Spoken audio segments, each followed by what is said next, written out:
এত পরিশ্রমের পর আজ ফাইনালি সেই দিনটা চলেই এলো।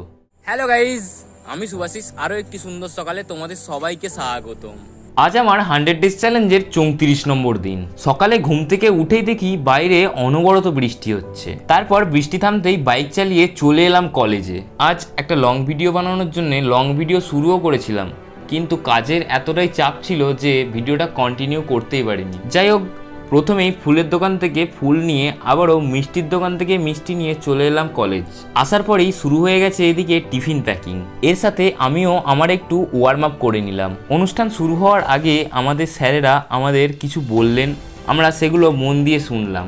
আজ এই অনুষ্ঠানে আমি পরেছি এই পাঞ্জাবিটা, কেমন লাগছে অবশ্যই কমেন্টে জানিও। এরপর আমাদের সমস্ত স্যার মিলে প্রদীপ প্রজ্বলন করলেন। তারপর ডক্টর সর্বপল্লী রাধাকৃষ্ণনের পিকচারে মাল্যদান করলেন। সঙ্গে স্টুডেন্টদের তরফ থেকে আমি আর আমার কয়েকটা ভাই বোন মিলে ডক্টর সর্বপল্লী রাধাকৃষ্ণনের পিকচারের সামনে ফুল দিয়ে সম্মান জানালাম। তারপর উদ্বোধনী সঙ্গীত দিয়ে শুরু হলো অনুষ্ঠান।